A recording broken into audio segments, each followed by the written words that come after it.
You're watching a segment of The Splash, Greater West Bloomfield's news magazine show. Welcome back to The Splash, everyone. I'm Jonathan Jackson, and my guest on the show this week is Mike Stone, one of the on-air hosts for 97.1 The Ticket's Jamie and Stoney, and he's also a resident here within West Bloomfield. Thanks so much for joining me today. My pleasure. Thanks for having me. Yeah, great to have you. Yes. So I said you're Mike Stone, but most of your fans know you as Stoney, of course, on the radio. And Stoney, you've been doing this for quite a while, haven't you? Sports talk radio since WDFN started July of 1994. With a little bit of a break in between after we got let go, along with 2,000 other Clear Channel employees, as President Obama was being inaugurated. 2,000 people nationwide were getting fired. It was a beautiful thing. Yeah, it's wonderful. And as he moves on out, now we have new. That's right. Well, we're not going to get into that. Of course. But, talk to us a little bit, though, about, your history. As you said earlier, you used to do the show Stoney and Wojo, and you and Wojo were a dynamic duo. You're more the mellow one, while he's a little more of the rowdy. I'm more the straight guy. Yeah, exactly. Well, I started off, I moved to Detroit 30 years ago.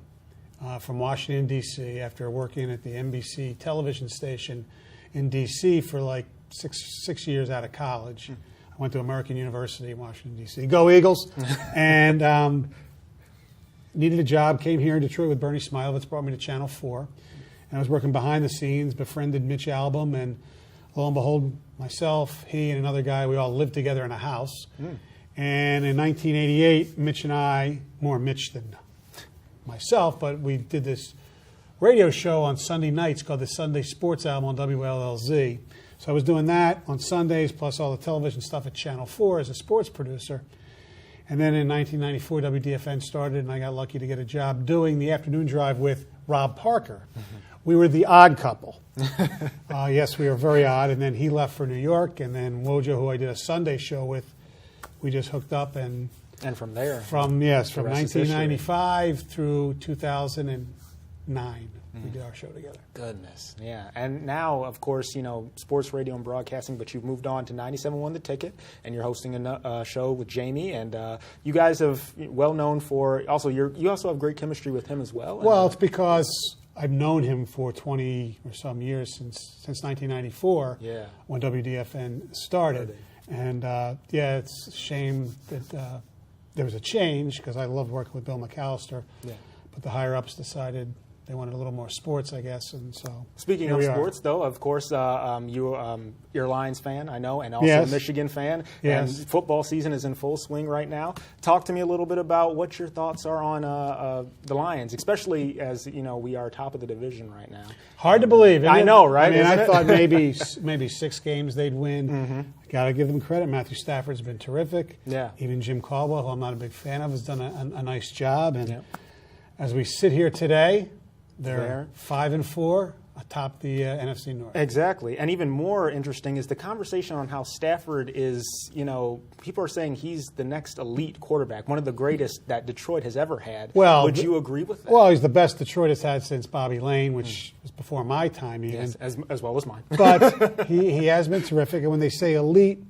they mean elite by pay. Yeah. And because his contract is over after next season, and they're talking about $25 million. He's still young, and he still hasn't won a playoff game.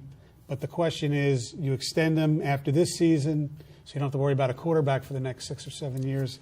I think you might have to, and even if he's one of the highest-paid quarterbacks in the league, you might have to, because who else are you going to get? That's the problem. You could end up like the New York Jets with somebody like Ryan Fitzpatrick. A lot of teams you can figure out, they can be okay with a middle-of-the-road quarterback. I don't know if that's the case anymore. And I'm not a huge Stafford fan, but you got to give him credit. He's done great this year. Yeah, that's true. Very true. And he's still only 28. Yes, and he's got some more years on him, unlike Calvin, who unfortunately left us. But he's using more of his options, and he's got many wide receivers that we've noticed have really stepped up their game. And defensive-wise, though, I wonder, what are your thoughts on that? The Lions have struggled with that, as well as, many players have been injured, of course. That's the big key, Jonathan, especially, now they got Haloti Ngata back, which helps. Ziggy Ansah was out for a while. Hopefully he can get back to being the Ziggy that we all know and love. Their linebackers are still not very good.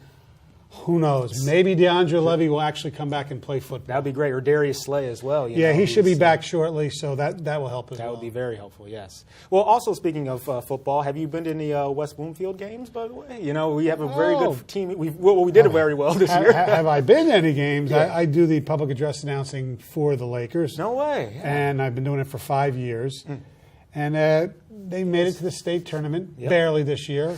Yeah, that's right, by the skin of their teeth, unfortunately, but they hung in there. But they won their first round. That's right. Yeah. And then they Southfield AT&T, correct? Yeah. No, they lost to Southfield. Oh, lost. Okay, I'm trying to remember which one. Who did we beat in the first? Oh, Bloomfield. That's right. We beat Bloomfield Hills and got right, our clocks correct. cleaned by Southfield, who got their clocks cleaned the following week. That's right. By Utica Eisenhower, I believe. So this wasn't one of their best years, but still, that shows you how far this program under Ron Bellamy is. It's gone. His first year, which was my first year doing the games, I think they might have won 3 games. And over the course of time, he's been able to get players to commit to not just playing football, but actually doing pretty well in the classroom. And they've started to have a culture here. Yeah. And you saw Tristan Jackson, who was the quarterback for this team for 3 years, score his first touchdown as a Michigan State Spartan Saturday in the game against Rutgers. So, and you have Mosley, who's starting as a freshman in the defensive backfield at Purdue. Eddie Wilson's at Purdue. And you had a lot of other players who have made Division I scholarships and are playing Division I. So we're really doing a nice job there. Daniel Johnson, their running back from this year, he committed to Miami of Ohio. So they're starting to do some good things. He tore up defenses like no other. Yes. You know, it's going to be sad to see him go, but good to see him also continuing his career. So exactly, yeah. And talk to us a little bit about your time here in West Bloomfield. You have 2 daughters who actually go to West Bloomfield High School, correct? Yes, they are juniors, Marissa and Jessica. And Marissa has done she did some cross country. She's on the cross country team, and she did a little soccer as well. Jessica is an equestrian. She was on the equestrian team her first year, but she's advanced enough where she does stuff on her own, and she's very accomplished, and we're very proud of her. We love it at West Bloomfield. The diversity of the school, I think, really sets up kids for what the real world is like. Exactly. It's got everybody from every ethnic background, and that's good. And the education is still second to none.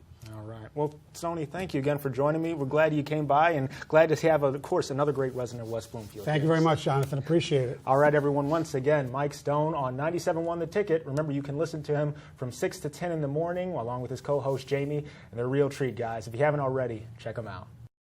Thanks for watching a segment of The Splash. To catch the entire show or other segments, watch us on Comcast Channel 15 or AT&T Channel 99. Or look us up online at thesplash.tv and listen to us on WBLD 89.3 The Lakes FM.